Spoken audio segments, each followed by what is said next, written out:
Now let's bring you some breaking news. A Bulgarian man has been arrested in Germany and charged over the rape and murder of journalist Victoria Marinova. The Bulgarian Interior Minister said there was a DNA match between him and the crime scene. Vigils were held across the country this week to mourn Marinova, whose body was found in a park in the city of Rusa, near the River Danube. She's the third journalist to have been killed in the EU in the past year. Well, for more on that story, I'm joined from the capital, Sofia, by our correspondent, Robert Chakani. Robert, a developing story. Can you bring us up to date with the latest in the investigation, please? Of course, Bella, good morning. There's been a press conference which ended just a couple of minutes ago here at the office of the Council of the Ministers, just down the road in here. We got a name, Severin Krasimirov. That's the 20-year-old person, Bulgarian nationality, who is actually the main suspect and, according to our sources, already charged with this murder. He is in Germany now being questioned by German prosecutors. Now, what the Prime Minister, the Minister of the Home Office and the General Prosecutor here just said that they cannot confirm the murder was linked to Ms. Marinova's work yet. It seems like it has been a spontaneous attack on the victim, attack and rape. They cannot say that it was planned. They emphasize that this person, he might have been drunk, though this is not proven yet. Belle. Now, a video of a visually impaired man being thrown out of a supermarket because he brought his guide dog in has caused some consternation online. Angela, it's been opening up a debate on discrimination, hasn't it? Absolutely has. It's caused quite a stir. Let me tell you more about it. First of all, this is a picture of Arthur with his guide dog, Lawyer.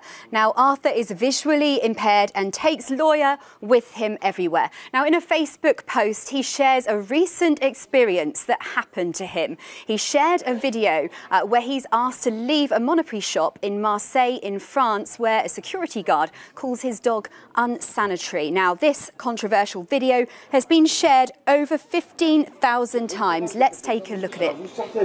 C'est de la discrimination. Comment il fait pour faire ses courses si personne ne l'accepte? Monsieur, il y a des normes d'hygiène.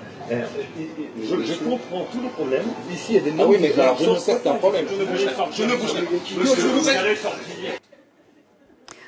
Well, he's been told there, stop. He says to the security guard to stop pushing him. He was asked to leave. You can hear the security guard saying that the dog is unsanitary in that video. It really has caused quite a wide reaction on social media. Monoprix have responded to it in a statement. They have apologised to Arthur. They have condemned the actions of the staff as well. But it's prompted a lot of people to share their stories and experiences of discrimination, including Valerie, who says that she too is visually impaired. She doesn't have a guide dog, but she says some of her friends do.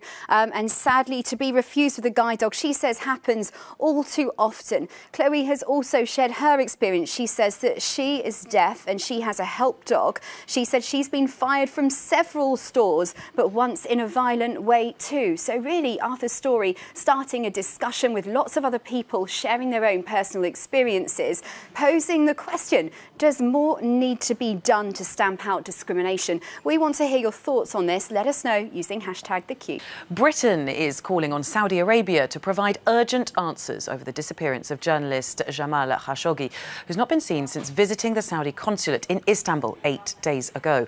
This CCTV picture showing Khashoggi entering the consulate on Tuesday, the 2nd of October, is the last trace of him to be found. Turkish authorities say they believe he was murdered inside. Yesterday, Britain's Foreign Secretary Jeremy Hunt added his voice to the international calls for Riyadh to come up with an explanation, tweeting, "Just met the Saudi ambassador to seek urgent answers over Jamal Khashoggi. Violence against journalists worldwide is going up and is a grave threat to freedom of expression. If media reports prove correct, we will treat the incident seriously. Friendships depend on shared values." Well, journalist Emily Wither is covering this story for Reuters in Istanbul, and she told us about the difficulties Turkish authorities are facing in their investigation. We know that Turkish officials have asked to search inside the consulate.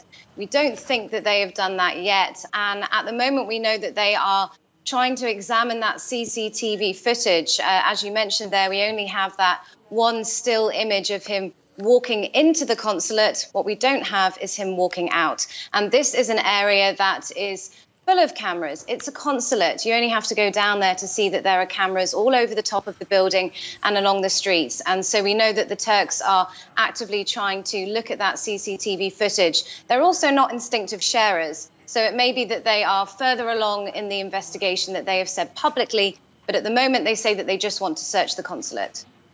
And there are reports that the Turkish are also looking into flight movements, some Saudi jets, potentially unusual flight movements. Can you tell us a bit more about that as well?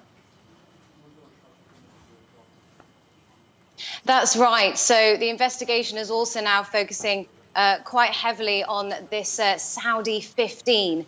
They believe that 15 Saudi nationals arrived by 2 planes from Saudi Arabia. We can see on the flight tracker that 2 private-owned planes arrived in Istanbul on the day that Jamal Khashoggi disappeared inside the consulate. Now, industry sources have told us that these planes are owned by the Saudi government.